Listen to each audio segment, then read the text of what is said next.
दोस्तों, इस धरती पर हम इंसान कई हजार सालों से रह रहे हैं और ये कहना कहीं से भी गलत नहीं होगा कि प्राचीन समय के मुकाबले आज हम इंसान बहुत ही ज्यादा उन्नत हो चुके हैं।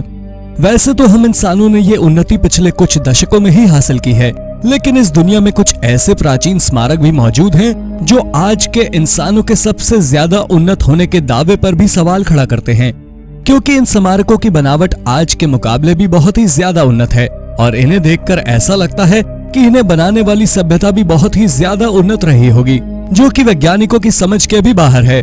तो चलिए शुरू करते हैं, क्योंकि हम आपको बताने वाले हैं ऐसी ही कुछ प्राचीन सभ्यताओं के बारे में। Number 9, Longyou caves.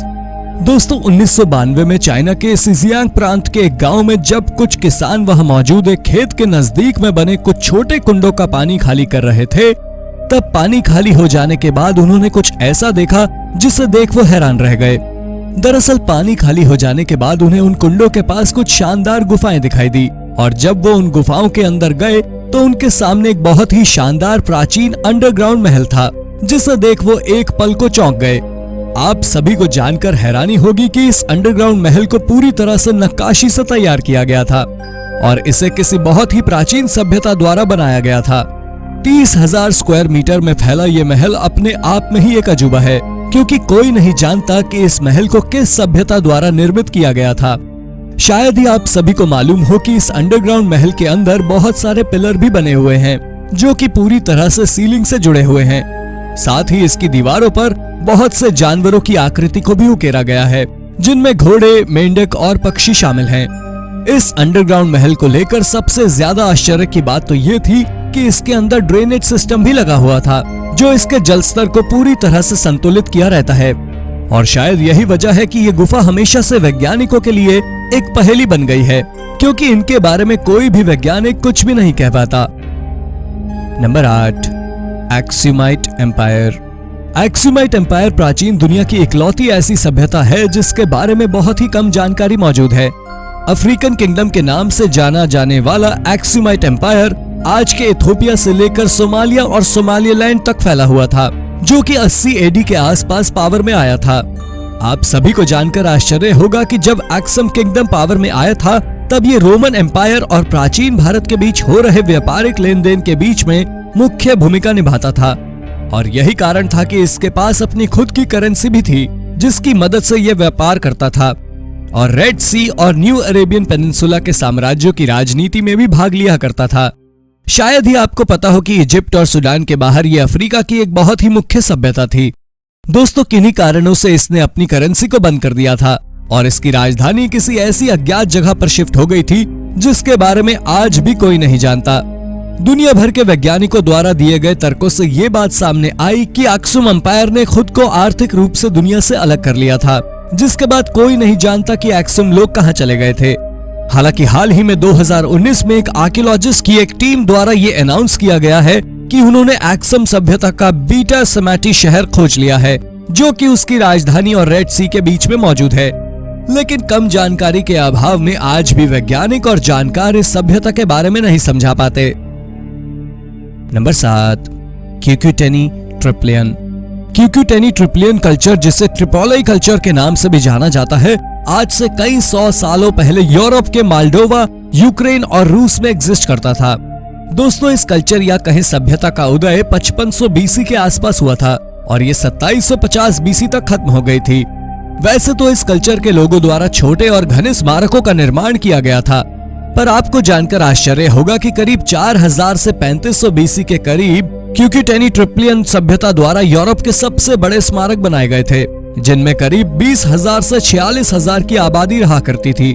लेकिन एक बात जो आपके दिमाग को चकरा सकती है वो ये है कि इस सभ्यता के लोग हर 60 से 80 सालों में अपने द्वारा बनाए गए स्मारकों और भवनों को नष्ट कर दिया करते थे और दूसरी जगह नए भवनों का निर्माण करते थे।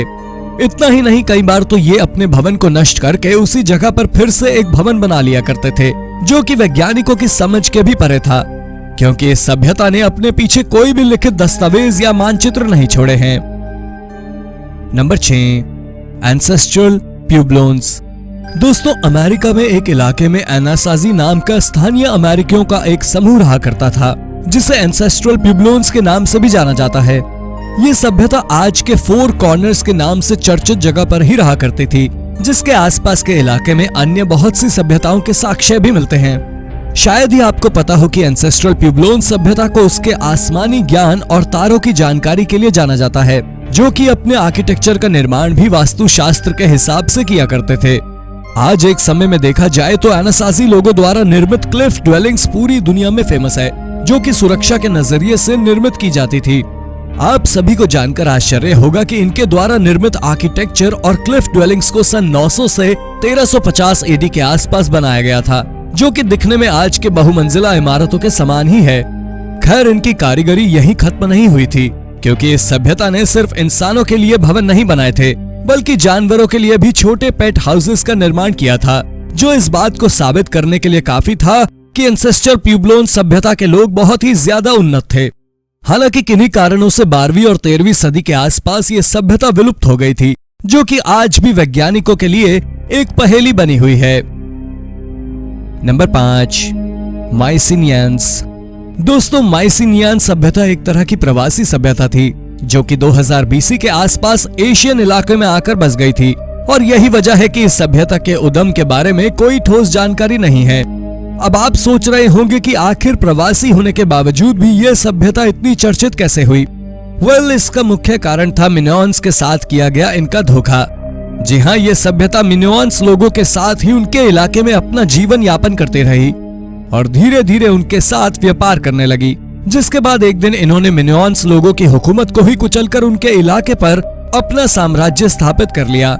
दोस्तों, मिनोअन्स और माइसिनियंस यूरोप की पहली पढ़ी लिखी सभ्यता थी, जो कि क्लासिकल ग्रीक से बहुत ही ज्यादा प्रभावित थी। एक बार मिनोअन्स के इलाके में कब्जा करने के बाद माइसिनियंस लोग वहां की प्रमुख सैन्य ताकत बनकर उभरे थे, जिन्होंने बहुत से महलों, भवनों, दीवारों का निर्माण भी किया था।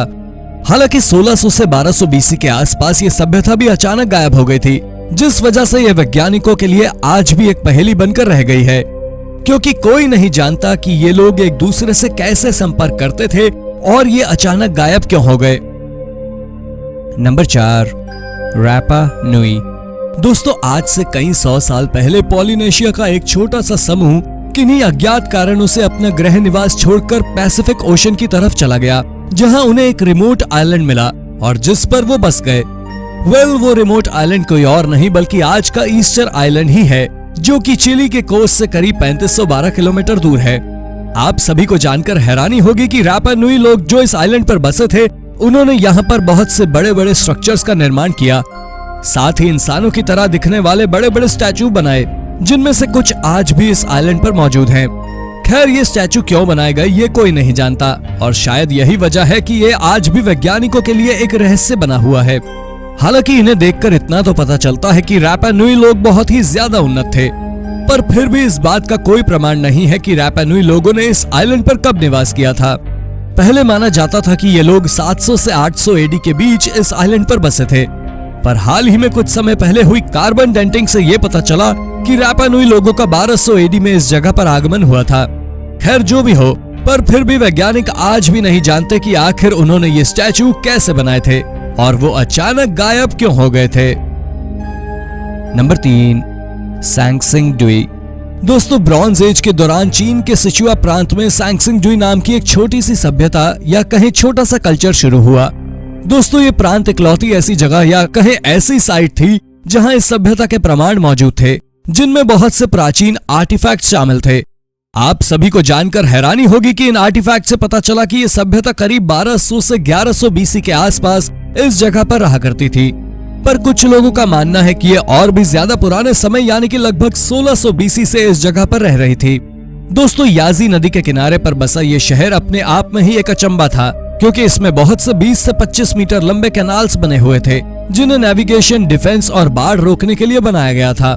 हालांकि जब से 1929 में एक किसान द्वारा जब इसे खोजा गया, तब से ही ये आर्टिफैक्ट्स वैज्ञानिकों के लिए एक पहेली बने हुए हैं, क्योंकि कोई नहीं जानता कि आज से 5000 साल पहले ऐसे आर्टिफैक्ट्स कैसे बन सकते हैं। नंबर 2, एट्रियुकैंस। एट्रियुकैन सभ्यता द्वारा अपने पीछे होने का सबसे पहला सबूत 900 बीसी पहले इटली के रूप में छोड़ा गया था। उस समय इस इलाके को यूरेशिया के नाम से जाना जाता था, और यहाँ रहने वाले लोगों को प्राचीन ग्रीस के बाहर उस समय की सबसे एडवांस सभ्यता माना गया था। दोस्तों, शायद ही आप सभी को पता हो कि एट्रुस्कैंस सभ्यता के बारे में वैज्ञानिक बहुत ही कम जानते हैं, पर इस सभ्यता के होने का उदाहरण इसके लेखों से मिलता है। आप सभी को जानकर आश्चर्य होगा कि जिस भाषा में इन लेखों को लिखा गया है वो वैज्ञानिकों और जानकारों के समझ के बाहर है और अभी तक सिर्फ उनका कुछ हिस्सा ही डिकोड हो पाया है।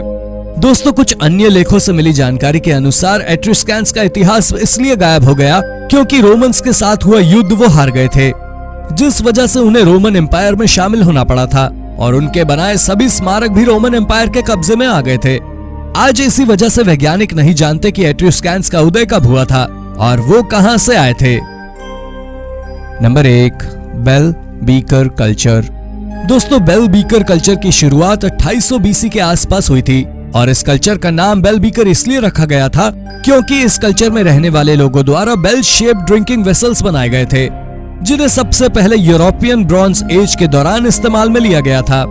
दोस्तों, शायद ही आपको इसके बारे में पता हो कि ये शानदार दिखने वाले कप उस समय यूरोप में बहुत ही ज्यादा इस्तेमाल किए जाने लगे थे और यही वजह थी कि इसने आज के वैज्ञानिकों के बीच भी एक संशय पैदा कर दिया, क्योंकि वैज्ञानिकों को ये पता नहीं था कि ये कल्चर इनका खुद का शुरू किया हुआ था या किसी बाहरी सभ्यता द्वारा लाया गया था, क्योंकि इसी तरह के बर्तन बहुत सी अन्य सभ्यताओं में भी इस्तेमाल किए जाते थे। खैर, जो भी हो, इस सभ्यता में बहुत से अन्य बर्तन भी मिले हैं जो वैज्ञानिकों को परेशान करके रखे हुए हैं, क्योंकि वैज्ञानिक नहीं जानते कि इन आइटम्स का फैलाव कैसे हुआ, जिस वजह से इसे बेल बीकर फिनोमिनन का नाम भी दिया जाता है। तो दोस्तों, ये थी हमारी एक और रोचक वीडियो। अगर पसंद आई हो तो इसे लाइक करें और हाँ, जाते जाते चैनल को सब्सक्राइब जरूर कर दीजिएगा। धन्यवाद।